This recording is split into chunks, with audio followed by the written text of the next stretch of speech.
வணக்கம் மக்களே! இந்த வீடியோல நம்ம சில பங்குகள் பற்றியான அப்டேட் எல்லாம் டிஸ்கஸ் பண்ண போறோம். ஒன்னொன்னா நம்ம பார்ப்போம். அதுக்கு முன்னாடி நம்ம மார்க்கெட் ஆல்ரெடி பார்த்தீங்கன்னா, ஒரு பெட்டர் பெர்ஃபார்மன்ஸ குடுத்துருக்கு. நம்ம மார்க்கெட் மட்டும் இல்ல, குளோபல் மார்க்கெட் பார்க்கும்போதுமே ஒரு நல்ல பெர்ஃபார்மன்ஸ குடுத்துருக்கு. இப்போ க்ரூட் ஆயிலோட விலை இப்ப எல்லா பிரச்சனையும் ஆல்மோஸ்ட் பார்த்தீங்கன்னா, ஒரு சால்வ் ஆகக்கூடிய நிலைமைக்கு வந்துருச்சு.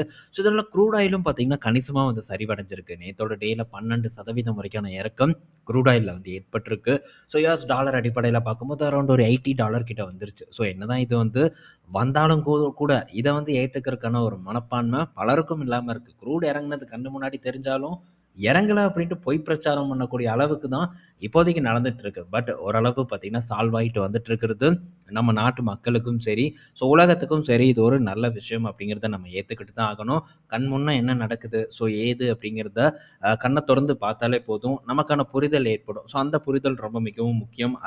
அதுக்கு ஏற்ற மாரி தான் நம்மளும் பங்குச்சந்தையில ரியாக்ட்டும் வந்து பண்ண முடியும். ஓகே. இப்போ இந்த க்ரூட் ஆயிலோட விலை சரிவுனால கிஃப்ட் நிஃப்டி பார்த்தீங்கன்னா, ஒரு நல்ல ஏற்றத்த குடுத்திருக்கு. கிட்டத்தட்ட ஒரு 300, 350 பாயிண்ட்ஸ் வரைக்கான ஏற்றம் பார்த்தீங்கன்னா, நேத்தோட டேல ஏற்பட்டிருக்கு. இன்னைக்கு பார்க்கும்போது அரவுண்ட் ஒரு 240 பாயிண்ட்ஸ் வரைக்கான ஏற்றத்த கிஃப்ட் நிஃப்டி வந்து டெலிவர் பண்ணியிருக்கு. ஆக மொத்தம் இந்த வீக்ல எதுவும் பஞ்சாயத்து இதுக்கப்புறம் ஏற்படாம இருக்கு அப்படிங்கிற பட்சத்தில அகைன் நம்ம மார்க்கெட் ஒரு நல்ல பெட்டர் பெர்ஃபார்மன்ஸ தருவதற்கான வாய்ப்பு இருக்கு.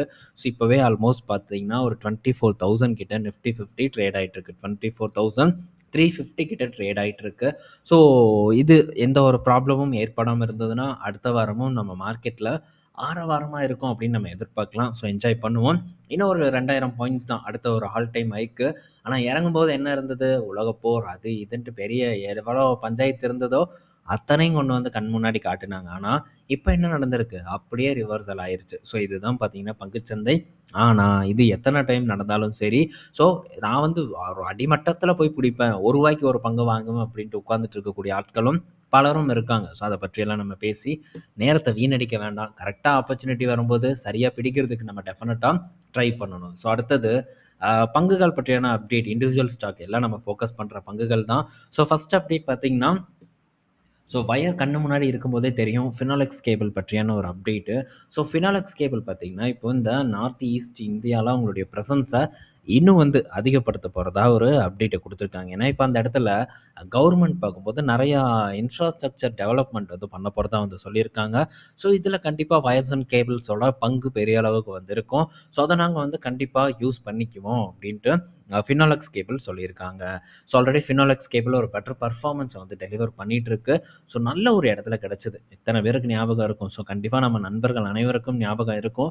பெட்டர் ரேஞ்ச்ல கிடைக்கும்போது அந்த ஆப்பர்ச்சுனிட்டிய நம்ம யூஸ் பண்றதுக்கு ட்ரை பண்ணணும். அதுக்காக ஜஸ்ட் வந்து ஒரு சப்போர்ட்டு, அடுத்தது பங்குப்பா நல்லா கரெக்ட் ஆயிருச்சு. இது மட்டும் இல்ல. அந்த பங்குல நமக்கு ஃபியூச்சர் தெரியணும். ஆனா, சில டைம்ஸ் நீங்க எக்ஸ்பெக்ட் பண்ணக்கூடிய ஒரு ஃபியூச்சர் வந்து அந்த இடத்துல ஏற்படாம கூட வந்து போலாம். அது நமக்கு ஒரு ஏமாற்றத்த குடுத்தாலும், மோஸ்ட்டா பல பங்குகள்ல நம்ம நினைக்கிறது நடக்கும். அந்த அளவுக்கு நம்ம நினைக்கணும். அந்த அளவுக்கு நம்ம பேக்ரவுண்ட்ல ஒர்க் பண்ணியிருந்தோம்னா, கண்டிப்பா ஒரு வெற்றிய வந்து குடுக்கும் அப்படிங்கிறது தான் என்னுடைய ஒரு கருத்தா இருக்கு. பார்ப்போம். இன்னும் வந்து இந்த வயர்ஸ் அண்ட் கேபிள் செக்டாருக்கு ஒரு நல்ல மதிப்பு வருங்காலத்திலயும் இருக்கும் அப்படிங்கிற எதிர்பார்ப்பு இருக்கு. ஏன்னா, டேட்டா சென்டர் பத்தி நம்ம ஆல்ரெடி டிஸ்கஸ் பண்ணோம். இந்த Finolex cable and data centre பற்றியான ஒரு ஆர்டிக்கிளே வந்து நான் போஸ்ட் பண்ணியிருக்கேன். அந்த சந்தேகம் இருந்ததுன்னா, அத கூட நீங்க செக் பண்ணி வந்து பார்க்கலாம். ஸோ பார்ப்போம். பெட்டர் பெர்ஃபார்மன்ஸ் இதில ஏற்படும் தான் நான் எக்ஸ்பெக்ட் பண்றேன். அடுத்தது ஒன்சோர்ஸ் ஃபார்மா கிட்டேருந்து ஒரு அப்டேட்டு. ஒன்சோர்ஸ் ஃபார்மா பார்த்தீங்கன்னா, சக்சஸ்ஃபுல்லா அவங்களுடைய EU ஜிஎம்பிய வந்து ரெனியூவல் பண்ணியிருக்கிறதா சொல்லியிருக்காங்க. இந்த EU ஜிஎம்பி அப்டின்னா என்னன்னா, யூரோப்பியன் குட் மேனுஃபேக்சரிங் பிராக்டிஸ். இது ரொம்பவே மேண்டேட்டரி. எதுக்குன்னா, இந்த பார்மசூட்டிக்கல் ப்ராடக்ட் எல்லாம் குவாலிட்டியா இருக்கு. இதனால எந்த பாதிப்பும் இல்ல அப்படிங்கிறதுக்கான ஒரு சான்று மாரி. அவங்க கரெக்ட்டான ஒரு மேனுஃபேக்சரிங் பிராக்டிஸ் பண்றாங்கங்கிறதுக்கான ஒரு சான்றிதழ யூரோப் யூனியன் வந்து குடுக்கறது தான் இது. அத பார்த்தீங்கன்னா, இவங்களுடைய முக்கியமான ஃபெசிலிட்டி பெங்களூர்ல இருக்கக்கூடிய யூனிட் 2 ஃபெசிலிட்டிக்கு பார்த்தீங்கன்னா, இத வந்து குடுத்துருக்காங்க. இந்த ஃபெசிலிட்டி அடுத்த கட்ட குரோத்துக்கு இந்த ஒன்சோர்ஸோட அடுத்த கட்ட குரோத்துக்கு ஒரு முக்கியமான ஒரு காரணகர்த்தாவா இருக்கக்கூடிய ஒரு இடம். இந்த இடத்துக்கு இந்த ஒரு நியூஸ் வந்தது. ரொம்பவே ஒரு பாசிட்டிவான ஒரு நியூஸா இருக்கு. ஏன்னா, இங்க தான் பார்த்தீங்கன்னா, அவங்க ஸ்கேல் அப் பண்ண போறாங்க. அவங்களுடைய இந்த செமக்ளூடைடு அந்த பென்ன வந்து இங்க தான் இது பண்ண போறாங்க. இப்போதைக்கு அவங்க கிட்ட இருக்கக்கூடிய கெப்பாசிட்டி பார்த்தீங்கன்னா, ஒரு நாளைக்கு 55,000லேருந்து ஒரு 65,000 வரைக்கும் தயாரிக்க முடியும் அப்படின்னு வந்து சொல்லியிருக்காங்க இப்போ இருக்கக்கூடிய கெப்பாசிட்டிக்கு. ஸோ இதை இன்னும் கொஞ்சம் நாட்களில் ஸ்கேல் அப் பண்ண போகிறாங்க. ஆல்ரெடி இதுக்கான இன்வெஸ்ட்மெண்ட்டை இந்த ஒன் சோர்ஸ் பண்ணிட்டாங்க. இதை பற்றியும் நம்ம டீட்டெயில்டாக ஆர்டிக்கல் போட்டிருக்கோம். ஸோ என்னென்ன பலன் கிடைக்கும், இதில் என்னென்ன அடிப்படையான விஷயங்கள், ஸோ ஃப்யூச்சர் எப்படி இருக்குங்கிறத பற்றியெல்லாம் தெளிவாக போட்டிருக்கேன். ஸோ நம்ம நண்பர்கள் கண்டிப்பாக பார்த்துருப்பாங்க, அவங்க பயனடைஞ்சிருப்பாங்க. போதுமான ஒன்று. ஸோ இன்ட்ரெஸ்டடாக இருந்தால் பாருங்கள், நீங்கள் அதில் ஒன்றும் பார்க்கணுன்ட்டு இல்லை. ஸோ அது கூகுளே பார்த்தீங்கன்னா நமக்கு எல்லாருக்கிட்டையும் வந்து காட்டத்தான் போகுது, டிஸ்கவர் பண்ணத்தான் போகுது. ஸோ உங்களுக்கு கற்றுக்கணும்னு நினச்சா நீங்கள் தாராளமாக வந்து பார்க்கலாம். யாரையும் இங்கே நான் ஃபோர்ஸ் எல்லாம் வந்து பண்ணுறதுக்கு விரும்பலை. ஸோ இந்த ஆர்டிக்கல் போடுறது இதெல்லாம் பார்த்தீங்கன்னா என்னுடைய ஒரு ஒரு திறமையை வந்து வளர்க்குறதுக்கு தான் நான் போடுறேன். ஸோ என்னுடைய ஒரு எழுதும் திறன் இந்த ஆர்டிக்கல் மூலிமா ஒரு வளர்ச்சி அடையுது. அதே மாதிரி ஸோ நான் யூடியூப் வந்ததுக்கப்புறம் ஒரு ஃபஸ்ட்டு வீடியோ நான் போட்டதுக்கும் அப்போ நான் பேசுனதுக்கும் இப்போ பேசுகிறதுக்குமே நல்ல ஒரு வித்தியாசம், நல்ல ஒரு டெவலப்மெண்ட் அடைஞ்சிருக்கிறதா தான் நான் ஃபீல் பண்ணுறேன். ஸோ நல்ல ஒரு க்ரோத்தை நோக்கி என்னை கூட்டிகிட்டு போகுது. ஸோ அது வரைக்கும் எனக்கு ரொம்ப சந்தோஷம். ஸோ இந்த ஒன் சோர்ஸ் நம்ம இப்போ பாயிண்ட்டுக்கு வருவோம். ஸோ இந்த ஒன் சோர்ஸ் பார்த்திங்கன்னா செமக்ளூடைடில் பெரிய அளவுக்கு வந்து பங்களிக்க போகுது. வெறும் நம் நாட்டு நிறுவனங்கள் கூட மட்டும் இல்லை, குளோபல் கம்பெனிஸ் கூடயும் பார்த்திங்கன்னா இந்த நிறுவனம் வந்து பார்ட்டிசிபேட் பண்ண போகுது. ஸோ நல்ல ஒரு வளர்ச்சியை நான் எக்ஸ்பெக்ட் பண்ணுறேன். ஸோ ஆல்ரெடி பார்த்திங்கன்னா இந்த இடத்துல நான் ஃபோக்கஸ் பண்ணியிருக்கேன்னு நண்பர்களுக்கு தெரியும். ஸோ இதெல்லாம் நான் உங்களெல்லாம் யாரையும் ஃபோக்கஸ் பண்ணுங்கள், வாங்குங்க, கன்சிடர் இந்த மாதிரியெல்லாம் எதுவும் வந்து நான் சொல்கிறது நமக்கு தேவையில்லாத விஷயம். ஸோ இதில் இருக்கக்கூடிய விஷயங்களை உங்களுக்கு எடுத்து நான் சொல்லியிருக்கேன். ஸோ அந்த இடத்துல மேற்கொண்டு ரிசர்ச் போட்டு நீங்கள் எது சரிங்கிறத பார்க்கணும் அப்படிங்கிறது தான் என்னுடைய ஒரு கருத்து. ஸோ பார்ப்போம் என்ன நடக்குது இந்த ஒன் சோர்ஸில். ஆனால் இப்போ நான் இந்த ஒன் சோர்ஸ் பற்றி டிஸ்கஸ் பண்ண அப்போவே இந்த பிஇ ரேஷியோ பற்றியெல்லாம் நான் டிஸ்கஸ் பண்ணேன். ஸோ இப்போவும் பார்த்தீங்கன்னா இந்த பிஇ ரேஷியோவை பார்த்து பலரும் பயப்படுறாங்க. ஸோ இந்த பிஇ ரேஷியோவை பார்த்து முதலீடு பண்ணுறாங்க அப்படின்னாலே ஸோ அவங்க ஒரு பெரிய அளவுக்கான ஒரு ஒரு பெரிய இன்வெஸ்டர் இல்லை. ஸோ ஒரு மார்க்கெட்டுக்கு புதுசாக வந்த இன்வெஸ்டருக்கு என்ன ஒரு நாலேஜ் இருக்கோ அந்த நாலேஜ் தான் எல்லாரும் நான் மார்க்கெட்டுக்கு வரும்போதும் ரேஷியோ என்ன, புக் வேல்யூ என்ன, இதெல்லாம் முக்கியம் அப்படின்னு தான் நானும் அந்த அந்த தருணத்தில் நினச்சிட்டு இருந்தேன். பட் அதுக்கப்புறம் தான் படிப்படியாக நம்ம தொடர்ந்து கடினமான உழைப்பு, ஸோ கொஞ்சம் நஞ்ச உழைப்பு இல்லை, கடினமான உழைப்பை போட்டிருக்கேன் இந்த மார்க்கெட்டில். ஸோ கற்றுக்கிறதுக்கு ஸோ அதெல்லாம் பண்ணதுக்கப்புறம் தான் ரேஷியோ ஒரு மேட்ரு இல்லை அப்படிங்கிறத நான் உணர்ந்திருக்கேன். ஸோ நான் அதுக்கான எக்ஸாம்பிள் உங்கள் கூட நிறையா ஷேர் பண்ணியிருக்கேன். ஸோ இப்போ நான் வந்து இதை ஃபோக்கஸ் பண்ணியிருக்கேன். நீங்கள் யாரும் ஃபோக்கஸ் பண்ணாதீங்க, அதை நான் தெளிவாக சொல்லிக்கிறேன். 579 பிஇயில் இருக்குது, ஓகேவா? ஸோ இதோட பிஇ எப்படி மாற்றம் அடைய போகுது அப்படிங்கிறத மற்றும் வருங்காலத்தில் நீங்கள் பாருங்கள், ஒரு மிகப்பெரிய ஒரு படிப்பினை உங்களுக்கு உருவாகும். ஸோ அந்த படிப்பினை உருவாக்கணுங்கிறதுக்காக தான் இவ்வளோ தூரம் நான் உங்கள் கூட டிஸ்கஸ் பண்ணிருக்கேன்.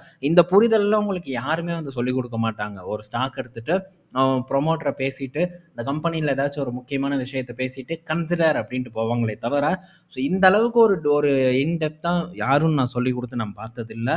ஸோ பார்ப்போம் இது உங்களுக்கு என்ன மாதிரியான ஒரு படிப்பினையை வந்து ஏற்படுத்தி கொடுக்குது அப்படின்ட்டு. ஸோ இதே எக்ஸாம்பிள் இந்த பிஇ ரேஷியோவுக்கு டாடா கெமிக்கல் வந்து நம்ம சொல்லலாம். ஸோ இது ஒரு சிங்கிள் டிஜிட்டில் இருந்த பிஇ ரேஷியோ இப்போது 66 பிஇயில் இருக்குது. இதுவும் உங்களுக்கு ஒரு லைவ் எக்ஸாம்பிள்.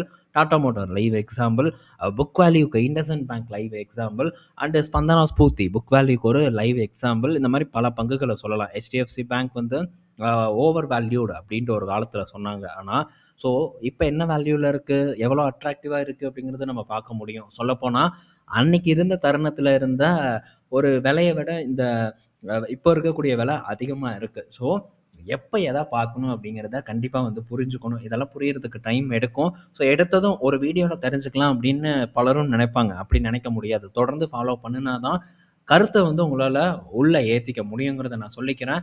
ஸோ பல எக்ஸாம்பிள் ஷேர் பண்ணியிருப்பேன். ஸோ இது புரிதலில் உங்களுக்கு ஏற்படுத்தியிருக்கும்னு நான் நினைக்கிறேன்.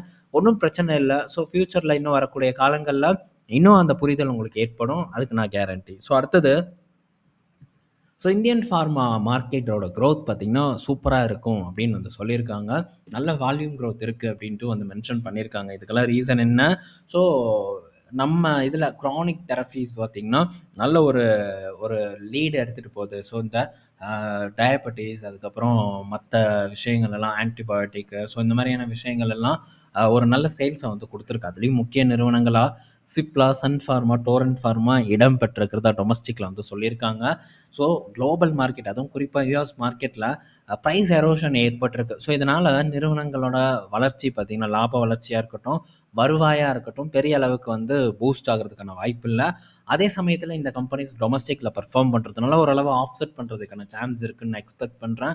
ஸோ பார்ப்போம் என்ன நடக்குது அப்படின்ட்டு.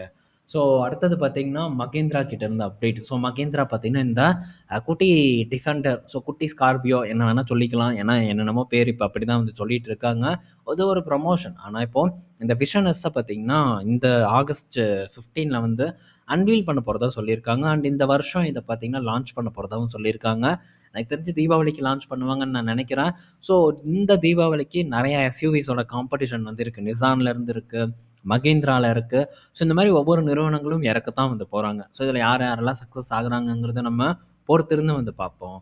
ஸோ அடுத்தது இந்த பிஎன்ஜிஆர்பி கிட்ட இருந்து ஒரு அப்டேட். ஸோ யாரும் தெரியும், இந்த கேஸ் டிரான்ஸ்மிஷன், அந்த கேஸ் டிரான்ஸ்மிஷனுக்கான ப்ரைஸ் எல்லாம் ரெகுலேட் பண்ணக்கூடிய ஒரு ரெகுலேட்டரி. ஸோ இந்த பிஎன்ஜிஆர்பி பார்த்தீங்கன்னா ஒரு 12,500 கோடி மதிப்பிலான ஒரு எல்பிஜி பைப்லைன் எக்ஸ்பென்ஷன் பிளானை வந்து கொடுத்துருக்காங்க.